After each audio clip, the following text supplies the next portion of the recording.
Welcome to AGS Broca and Bunny friends, all my young enthusiasts, all my young champs.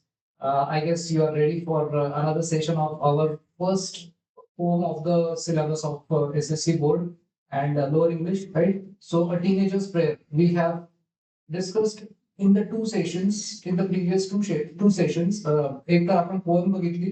पोएमचा आपण sentence by sentence line by line आपण explanation पाहिलं. त्याच्या आधी आपण काही questions बघितले. Those which are given in the book of your 10th standard Maharashtra board.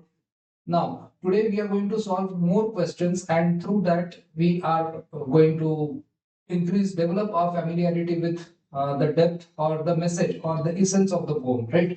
Let's begin without any further ado.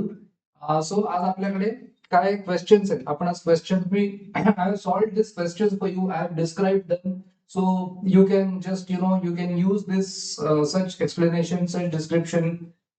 But तुम्हाला एक गोष्ट लक्षात ठेवायला लागेल किंवा ह्या पद्धतीने तुम्ही लिहू शकता. तुम्हाला एक गोष्ट लक्षात ठेवायला लागेल. You will need to be alert about the word count. किती वर्ड्स मध्ये आन्सर विचारलंय, किती लाईन्स मध्ये विचारलंय. Accordingly you will have to cut short or add some content to this, right? So let's begin. आता आज आहे आपल्या पुढे काय आहे, right? So what is the age group of the speaker in the poem?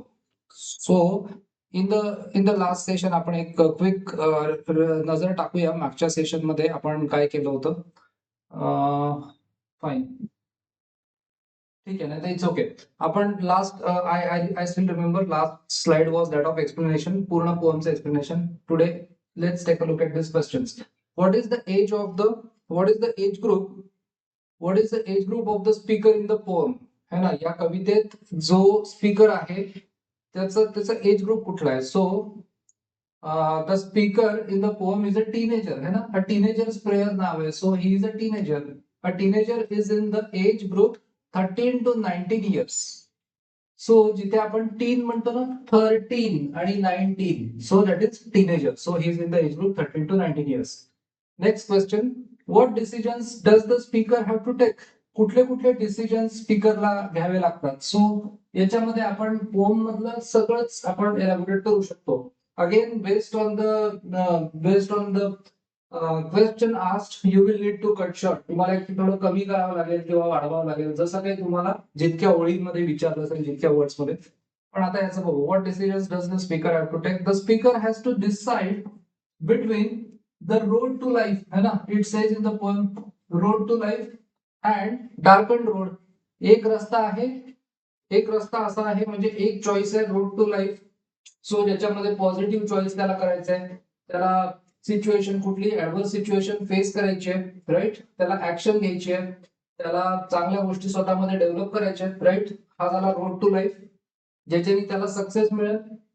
आणि दुसरा डार्कन रोड म्हणजे जिकडे सगळे दुर्गुण, आणि रोड टू लाईफ म्हणजे जिकडे सगळे चांगले त्याच्यातले गुण, है ना. सो डार्कन रोड मध्ये बऱ्याचशा गोष्टी आपण बघतो की येऊ शकतात. त्याच्यामध्ये दुःख आहे, it is a road of distress. त्याच्यामध्ये दुःख आहे, distress or pain or agony or dejection. So ह्या रोडवरती टेम्पटेशन्स आहेत, डार्कन रोडवरती, है ना. टेम्पटेशन म्हणजे a desire to do something bad. So temptations आहेत. आता काय काय करता येईल. द रोड ऑफ लाईफ, इथे आपण एक्सप्लेन काय काय करता येईल. The road of life implies the right path, which implies म्हणजे it means the road of life implies the right path, which means taking right actions, योग्य कृती करणं. आणि which leads to, योग्य कृती केली की which lead to success, की यश मिळणार, and happiness, यश आणि आनंद मिळणार. द डार्कन रोड, जो डार्क रोड आहे, इज द रॉंग पाथ, जो चुकीचा मार्ग आहे. That is full of temptation, है ना. टेम्पटेशनचा जो मार्ग आहे, so full of temptation which leads to failure and distress. अपयश मिळणार आहे, दुःख मिळणार आहे, राईट. पुढे बघू. Let's look at the next part, which is what does each new day fetch? Fetch म्हणजे काय?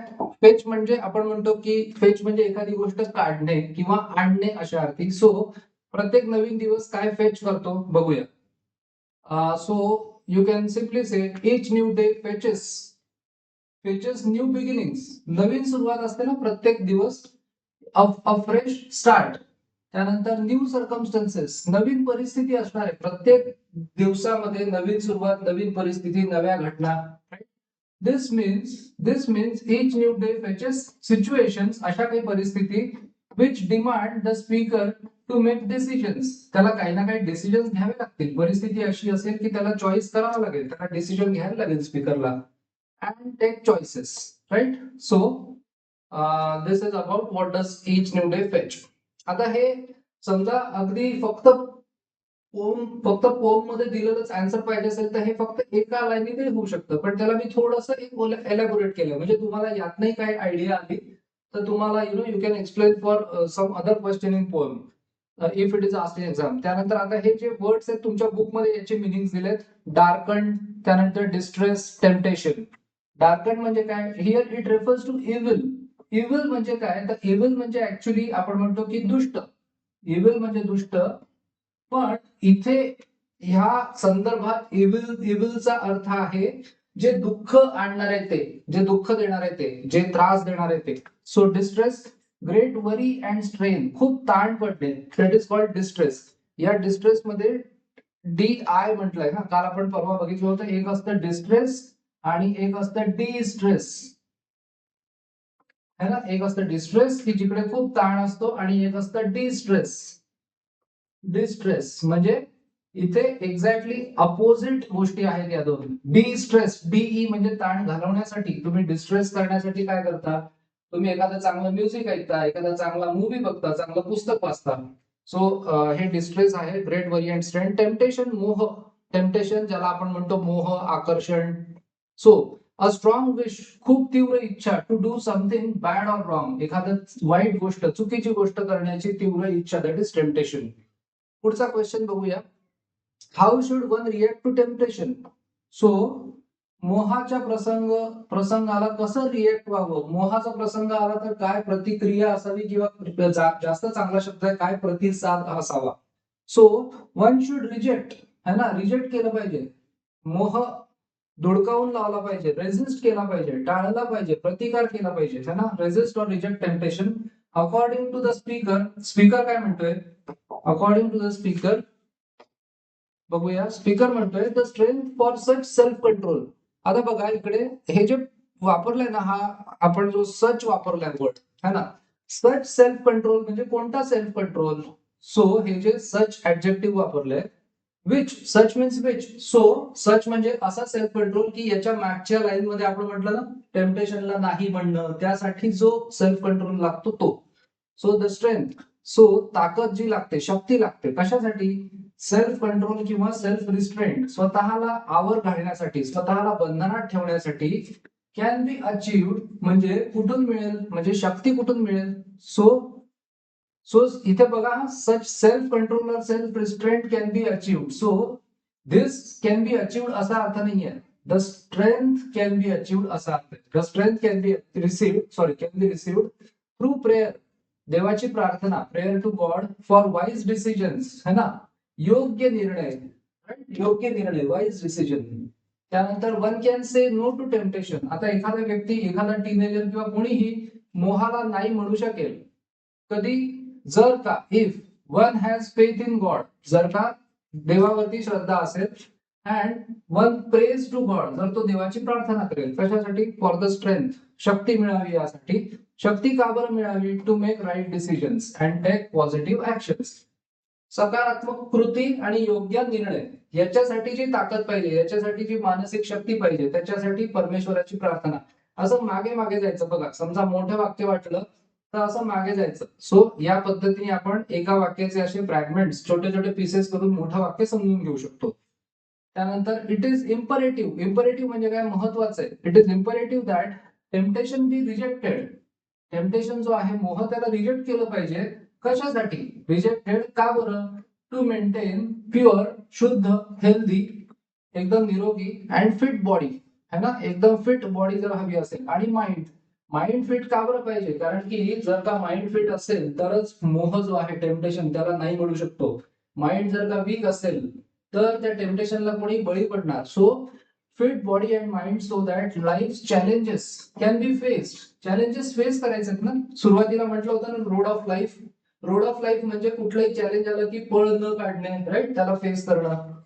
सो या पद्धतीने याचा आन्सर आहे. त्यानंतर what effect does the speaker wish to see in himself at the end of his teens. त्याचं teenage संपलं, त्याचं जे किशोरावस्था आहे, त्याची जी ती किशोर वय आहे ते संपलं की स्पीकरला काय इच्छा आहे, त्यांनी त्याच्यामध्ये कोणता बदल झालेला बघावा किंवा काय बघावं त्याच्यामध्ये की त्याला चांगलं वाटेल. So in the poem A teenager's prayer, the speaker wishes to see himself as a person with moral uprightness. Moral म्हणजे नैतिक, moral म्हणजे नैतिक है ना, moral म्हणजे नैतिकरित्या योग्य, म्हणजे जे करायला पाहिजे ते करणारा व्यक्ती, right. So himself as a person with moral uprightness and integrity म्हणजे प्रामाणिकपणा, राईट. सो त्या पोएटची, स्पीकरची अशी इच्छा आहे की मोठं झाल्यावर त्यांनी स्वतःला, तो जेव्हा बघेल तेव्हा त्याला काय दिसेल तर he wishes to see himself as a person with moral uprightness and integrity, honesty. Integrity means honesty. पुढे आपण बघूया काय आहे आपल्याकडे. We have next which is the speaker knows. याच्यामध्ये मी एलॅबोरेट पण केलंय, बऱ्याचशा क्वेश्चन्स मध्ये मी एलॅबोरेशन दिलेलं आहे, डिस्क्रिप्शन दिलंय. सो लॉंग आन्सर आलं तर तुम्ही लिहू शकता. The speaker knows that he will have become a virtuous person. virtue म्हणजे सद्गुण, आणि virtuous OUS, हे जे OUS आहे ते ऍडजेक्टिव्हचं सफिक्स आहे, ऍडजेक्टिव्हचं सफिक्स आहे OUS, आणि OUS सफिक्सचा अर्थ फुल ऑफ किंवा having the quality of. Virtue म्हणजे सद्गुण. So become a virtuous person who has made positive choices in life. त्याला माहितीये की तो जेव्हा मोठा होईल ना तेव्हा तो अशा प्रकारचा व्यक्ती झालेला असेल, त्याच्यामध्ये सद्गुण असतील आणि त्यांनी योग्य चॉईसेस त्यांनी केलेले असतील. ही सेज, स्पीकर म्हणतोय, ही विल हॅव अचीव्ड, त्यांनी मिळवलेलं असेल काय, हे जी गोष्ट आहे व्हर्च्युअस पर्सन होणं, पॉझिटिव्ह चॉईसेस, हे सगळं त्यांनी अचीव्ह केलेलं असेल. दिस म्हणजे ते by developing faith in God, देवावरती श्रद्धा वाढवत नेऊन तो हे अचीव्ह करेल. दुसरं, सीकिंग गॉड स्ट्रेंथ, देवाची शक्ती मागणं प्रार्थनेतनं, अँड गायडन्स, देवाची शक्ती आणि देवाचं गायडन्स मागणं, है ना. सो यातनं तो हे मिळवेल. He knows that he will have resisted the temptation. त्याला हे सुद्धा माहिती असेल, पुढे गेल्यावरती तो जेव्हा टीनेज इयर संपल्यावरती मागे वळून बघेल तेव्हा त्याला हे माहिती असेल की त्यांनी जे टेम्पटेशन आहे, मोह आहे, त्याला नाही का बरं म्हटलं टीनेज मध्ये, only due to the power of faith in God, कारण देवावर असलेली त्याची श्रद्धा. ओके, सो श्रद्धेमध्ये शक्ती आहे, त्यामुळे त्याला माहिती आहे की त्याचं कारण हे असणार आहे. In what condition does the poet wish to maintain his body? आता जो स्पीकर आहे, पोएट आहे, त्याला त्याची बॉडी कशी मेंटेन करायची आहे, तर the poet wishes to maintain his body clean and fit for life each day. Clean and fit for, हे डबल झालं, clean and fit for life each day in order to be able to maintain a fit and clean body. जर का तो म्हणतो मला जर का fit आणि क्लीन बॉडी, हेल्दी आणि स्वच्छ, मला हायजेनिक बॉडी मेंटेन करायची असेल तर the poet prays to God, तो देवाची प्रार्थना करतो की मला आशीर्वाद दे. काय आशीर्वाद दे, तर मला मानसिक, मेंटल स्ट्रेंथ, मानसिक शक्ती दे. मानसिक शक्ती असेल तर to say no to temptation, तर मोहाला मी नाही म्हणू शकेन, है ना. मोहाला नाही म्हणणं हे कुठून येतं, हे शारीरिक शक्तीत नाही येत, मानसिक शक्तीत नाही येत. Okay, so let's take a look at next question, which is what we have next is whose company does the poet wish for in the walk of life. है ना, जीवनाच्या प्रत्येक घटकेमध्ये, जीवनाच्या प्रत्येक मोमेंट्स मध्ये, वेगवेगळ्या वॉक्स ऑफ लाईफ मध्ये कोणाची कंपनी पोएटला हवी आहे, स्पीकरला हवी आहे. The poet wishes for God's company, है ना. तो म्हणतो की देवाला म्हणतो की लॉर्ड्स कंपनी, पोएम मध्ये God's company in the walk of life, life मध्ये त्याला ही कंपनी हवी आहे. The poet has an unflinching faith, है ना. तुम्ही असे काही फ्रेजेस वापरू शकता, म्हणजे तुमचं आन्सर अट्रॅक्टिव्ह होतं, है ना. म्हणजे तुमच्या पेपर चेकर, पेपर ग्रेडरला हे कळतं की तुमची व्होकॅब्युलरी चांगली आहे, तुम्ही चांगल्या पद्धतीने लिहू शकता, right. The poet has an unflinching म्हणजे काय, अढळ, आपण म्हणतो अढळ श्रद्धा, म्हणजे जी डगमगून जात नाही अशी. Unflinching faith that life can be lived the best, उत्कृष्ट जीवन जगता येतं जर if God walks next to him, जर का देव त्याच्या बरोबर असला तर.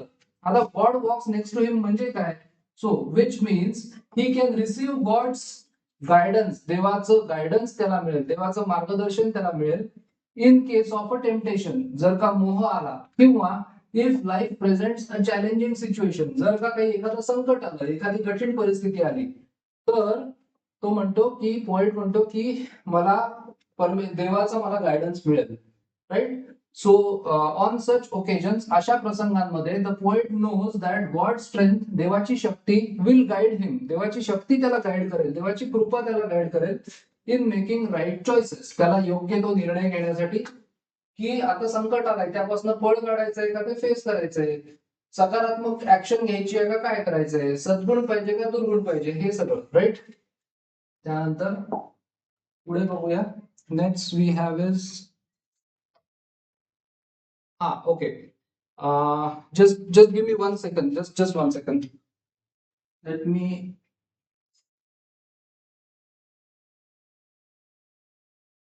Yes. So now we have English workshop, है ना? Now we have English workshop. Questions है त्याच्यात. It has got questions from your book. Choose the correct alternative and complete the given sentences. According to the poet, दोन गोष्टी दिल्या होत्या. Blank आहे, त्याच्यामध्ये न्यू बिगिनिंग्स किंवा new endings. So we know की new beginnings, according to the poet, new beginnings are brought by each new day. प्रत्येक नवीन दिवस हा नवीन सुरुवात घेऊन येतो. नंतर क्वेश्चन ए झाला. Question B, we must decide to take the road which leads to great success किंवा ग्रेट डिस्ट्रेस. तर आपल्याला माहिती आहे ग्रेट सक्सेस, राईट. सो हे झालं. त्यानंतर see, the poet prays to the lord to help him stand for, म्हणजे to support what is might किंवा राईट. माइट म्हणजे काय, एक गोष्ट लक्षात ठेवा, हा जो माइट वर्ड आहे ना, सो हा एक असं म्हणू शकतो की या माइट वर्डचं मिनिंग आहे ताकद. म्हणजे माइटी म्हणतात ना, की ही इज माइटी. सो आपण म्हणतो की you know words are mightier than a sword, म्हणजे शब्दांची शक्ती तलवारीपेक्षा जास्त असते. सो माइट म्हणजे शक्ती. सो ऍक्च्युली पोएट काय म्हणतोय की त्याला कशाला सपोर्ट करायचं जे योग्य आहे त्याला. सो माइट इज शक्ती, हा शब्द लक्षात ठेवा, शक्ती, माइट. त्यानंतर पुढे आपण बघूया कोणते क्वेश्चन्स आहेत. We have more questions. त्यामध्ये we have, the poet wants to see that his teenage years have been the best years of his life. Worst नाही, बेस्ट, है ना. त्याला असं बघायला आवडेल की पुढे जाऊन तो जेव्हा मागच्या टीनेज इयर्स कडे बघेल तेव्हा त्याला बेस्ट इयर्स दिसतील, है ना, best. So this one is best. हा झाला D. Second, find and write the pairs of rhyming words. Rhyming words म्हणजे ज्याच्यात यमक आहे, यमक जुळतं. म्हणजे कसं, तर या कवितेत कुठले आहेत. सो पहिला आहे मेक आणि टेक पहिल्या स्टॅन्झामध्ये. सेकंड मध्ये सक्सेस आणि डिस्ट्रेस. थर्ड मध्ये सी आणि मी, ई ई, याच्यामध्ये ए ए, यामध्ये सेस सेस. त्यानंतर वे डे, चौथ्यामध्ये वे आणि डे, ए आणि ए. पाचव्यामध्ये सी आणि मी, ई आणि ई. सो रायमिंग, यमक.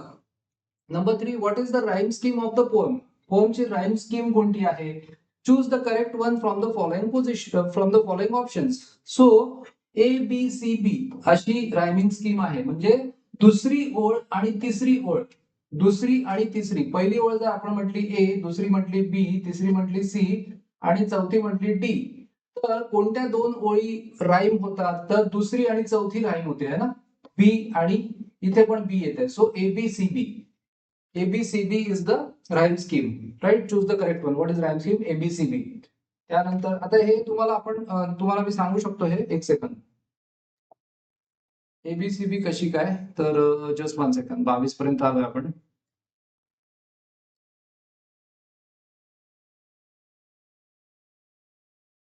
हे पहा, आता इथे शेवटच्या कडव्यात that life is lived it's very best, ही तिसरी ओळ आहे शेवटच्या कडव्यातली. ही शेवटच्या कडव्यातली तिसरी, शेवटच्या स्टांजामधली थर्ड आहे ही वाली, आणि ही फोर्थ आहे शेवटच्या याच्यातली. हा, सो 3 4. त्यानंतर शेवटच्या याच्यामध्ये 1 आणि 2. सो 1 2. सो काय बघा, I know that I will see. So दुसऱ्या याच्यात सी आहे, म्हणजे ए बी, समजा याला बी म्हटलं. त्याच्यानंतर परत that life is lived at its best, हे सी आणि परत हे B, ABCB. So next to me, दुसऱ्या याच्यातलं सी आणि चौथ्या याच्यातलं मी, याच्यात यमक जुळत आहे. त्यानंतर त्याच्या आधीचं, that I might keep my body clean and fit for life each day, ही चौथी ओळ आहे, ही तिसरी ओळ आहे, त्यानंतर ही पहिली आहे आणि ही दुसरी आहे. सो दुसऱ्यामध्ये when temptation comes my way, वे आणि डे. सो दुसरी आणि चौथी ओळ रायमिंग आहे प्रत्येक याच्यात, म्हणून आपण ABCB अशी आपण त्याची रायमिंग स्कीम घेतली. राईट. पुढे बघूया आपण.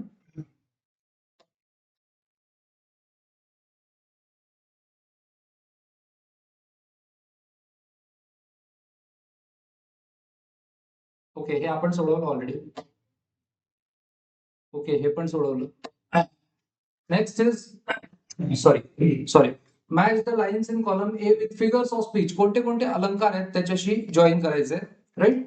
Match the lines in column A with figures of speech. Decisions I must make. आता हा जो कॉलम ए आहे याच्यामध्ये पोम मधल्या लाईन्स दिल्या आहेत. डिसिजन्स आय मस्ट मेक हे पोएट्री मध्ये वापरतात. आता योग्य याचा सिक्वेन्स काय पाहिजे. आय मस्ट मेक डिसिजन्स हे ऍक्च्युली योग्य पद्धतीने आपण वाक्य लिहितो, पण इन्व्हर्ट करणं म्हणजे उलट करणं सिक्वेन्स.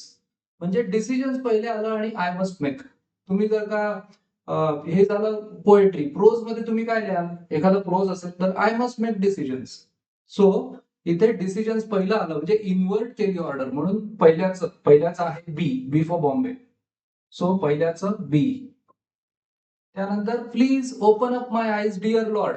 आता देवाशी डायरेक्टली ऑथर किंवा पोएट बोलतोय. Speaker is talking to God who is not present there. सो याला काय म्हणतो आपण. अशी व्यक्ती, अशी संकल्पना, अशी कल्पना, अशी एखादी गोष्ट ज्याच्याशी डायरेक्टली बोलल्या जातं आणि ती तिथे अब्सेंट आहे, अशा याला आपण म्हणतो अपोस्ट्रोफी. सो दुसऱ्याचं आहे ए. दुसऱ्याचं अपोस्ट्रोफी आहे. तिसरं travel down the darken road. Darken road म्हणजे काय. रूपक वापरलंय, उपमा है ना, उपमा वापरली आहे. राईट. डार्कन रोड हे मेटाफोर वापरलंय म्हणजे सी. मेटाफोर. सो याचा आहे सी. तो काही खरंच असा अंधार पडलेला रस्ता नाहीये. अंधारातनं त्यांना हे सांगायचंय की ज्या रस्त्यावरती दुःख आहे. सो काल मी सांगितलं ना आभाळ एवढं प्रेम म्हणजे काय, ते खरंच आभाळ एवढं नसतं, खूप जास्त असं. सो चौथं I can choose to take the road of life. So two आणि टेक इथे हे दोन पहिले साऊंड जे ट आणि ट, टू टेक. सो याला म्हणतो आपण alliteration. So this is D. चौथ्याचं डी. ओके, पुढे बघू आपण. Let's take a look at next which is okay. Alliteration is the occurrence of the same sound. Same साऊंडचं ऑकरन्स असतं, सेम उच्चाराची पुनरावृत्ती होते अलिटरेशन मध्ये. Same sound at the beginning, सुरुवातीला. Beginning of words in a phrase. एखादी phrase असेल म्हणजे दोन शब्द त्यात असतील किंवा एखादा सेंटेन्स असेल, such as that life is lived, L आणि परत L. That life is lived it's very best. तर याला अलिटरेशन म्हणतात. Find out more examples of alliteration from other poems in your book. तुमच्या 10वीच्या पुस्तकामध्ये बाकीच्या ज्या पोम्स आहेत त्यातनं अजून काही अलिटरेशन शोधायचे, आपण हे करूया. दिस वी विल सॉल्व लेटर, है ना. नंबर 5. ओके, हा क्वेश्चन आपल्याला सध्या जरासा आपण हा सध्या let's take a look at other question. नंतर आपण याच्याकडे येऊ. बघू आपल्याकडे काय आहे आता. Let's see what we have. So prepare set of 10 questions. ठीक आहे, नंतर घेऊ. Total 10 questions. त्यानंतर हा एक प्रश्न आहे. Read the poem, right an appreciation of the poem. So कुठलंही मूवी ऍप्रिसिएशन असतं, पोएम ऍप्रिसिएशन असतं, बुक ऍप्रिसिएशन असतं, प्रोज ऍप्रिसिएशन. सो याच्यामध्ये आपल्याला हे लिहायला सांगितलंय in about 12 to 15 sentences with the help of following points. Points कोणते आहेत. टायटल विषयी काय वाटतं, पोएट विषयी काय वाटतं, राईम स्कीम कोणती आहे. मी हा क्वेश्चन तुमच्यासाठी, हे राहिलेले क्वेश्चन नेक्स्ट सेशन मध्ये घेऊन येणार आहे.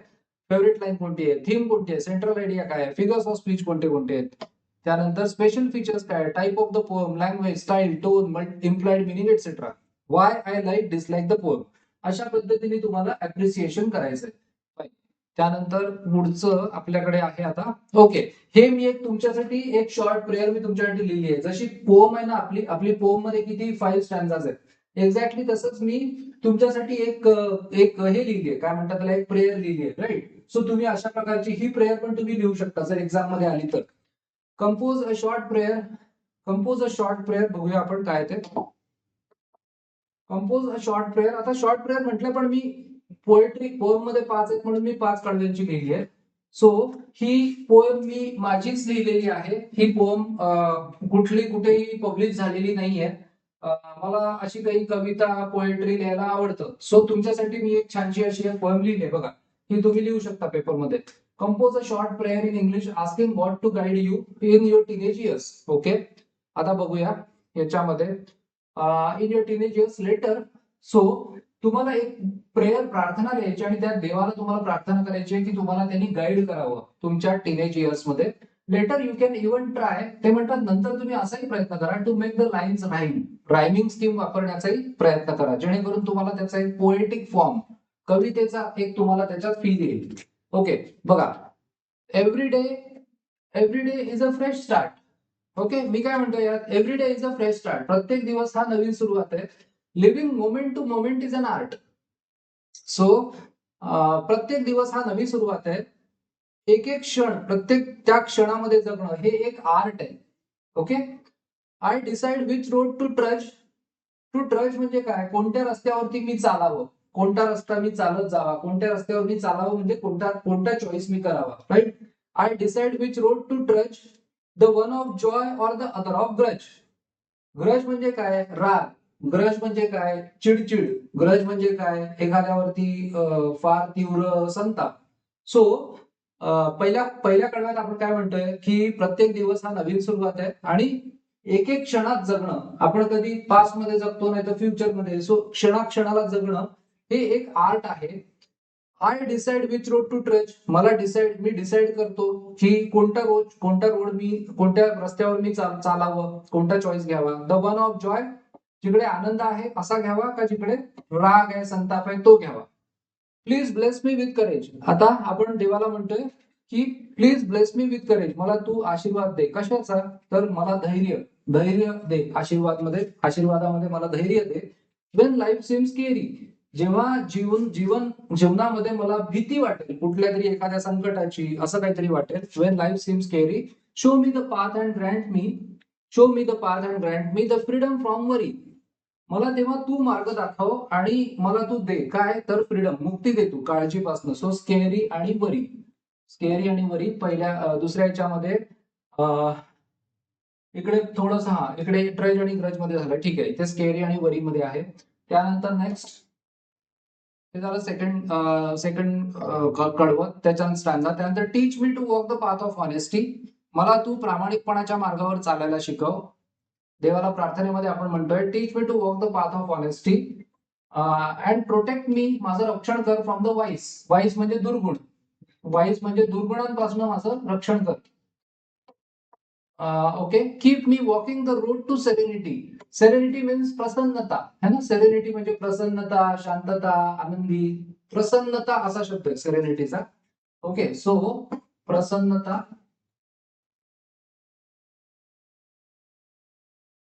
सो प्रसन्नतेमध्ये संकट आलं तरी स्वीकारू शकतो. So keep me walking the road to serenity and make me learn from the wise. So इथे वाईज आणि इथे वाईज, सो याचं आपण रायमिंग केलं. Make me learn from the wise म्हणजे मला जे लोक सुज्ञ आहेत, शहाणे आहेत, त्यांच्याकडनं मला शिकण्याची तूच मला कपॅसिटी दे, किंवा मला त्यांच्याकडनं शिकण्याची तू मला अपॉर्च्युनिटी दे, संधी दे. तू मला ही बुद्धी दे की मी त्यांच्याकडनं शिकावं. So may I help my fellows, मी माझ्या मित्रांना किंवा इतर माझ्या बांधवांना मदत करावी. Those who are in need, जे लोक ज्यांना गरज आहे अशांना मी मदत करावी. And feel empathy for all, मला एम्पथीची भावना माझ्यामध्ये यावी, म्हणजे समोरच्याचं दुःख जाणून घेणं ही भावना माझ्यामध्ये यावी. लॉर्ड देवा, ब्लेस मी विथ विजडम, मला सुज्ञपणा, शहाणपणा दे. That I may never fall, की माझ्याकडनं चूक होऊ नये, माझ्याकडनं कुठलीही चूक होऊ नये असं मला शहाणपण दे. त्यानंतर पुढे टाइम फ्लाइज. मग आता आपण काय म्हणतो याच्यात की या पद्धतीने पहिल्या 4 याच्यामध्ये टीनेजर्स मध्ये काय करायचं ते आपण देवाला सांगितलं की मला असं असं तू प्रोटेक्ट कर, मला तू चांगली बुद्धी दे, मला माझ्यामध्ये चॉईसेस साठी शक्ती दे, माझ्यामध्ये चांगले गुण दे. आणि मग शेवटच्या याच्यामध्ये आपण म्हणतोय की जेणेकरून काय होईल की माझे टीनेजर्स इयर्स जेव्हा संपतील, टाइम फ्लाइज, वेळ ही खूप पटापट निघून जाते. Soon teenage will be the past, काही काळातच टीनेज ही भूतकाळातली गोष्ट असेल, कारण माझं टीनेज संपलेलं असेल, मी मोठा झालेलो असेल. So I know I will be at peace and ease, मी शांत असेल आणि मी सहज असेल, सहजता माझ्यात असेल, मी शांत असेल हे मला माहिती आहे, कारण मी तुझी मदत घेतोय, तुझी प्रार्थना करतोय, तुझं गायडन्स घेतोय. I will know once more, मला परत एकदा कळेल दॅट युअर ग्रेस, तुझी जी कृपा आहे आणि तुझं जे गायडन्स आहे, तुझं जे गायडन्स आणि तुझी कृपा नेव्हर सीज, ती कधीही थांबत नाही, ती नेहमी असते, ती मला घ्यायची इच्छा पाहिजे, राईट. सो या पद्धतीने एक सुंदरशी प्रेयर तुमच्यासाठी लिहिलेली आहे. सो आपण पुढच्या व्हिडिओमध्ये we will solve more questions from your book, right. So till then study well, notes काढा. तुम्हाला काय क्वेश्चन्स असतील, डाऊट्स असतील, make sure that you ask your queries, write your doubts, comment your doubts, and feel free to ask, because no doubt is stupid. No doubt is stupid. A doubt is a doubt. Question is a question. So कसं विचारू असा विचार न करता feel free to comment, and yeah, study well, notes काढा मात्र, right? So thank you so much for joining. Soon we will meet with the rest of the questions with the next video, in which there will be the rest of the questions from the book, right? Sure. Take care. Stay blessed.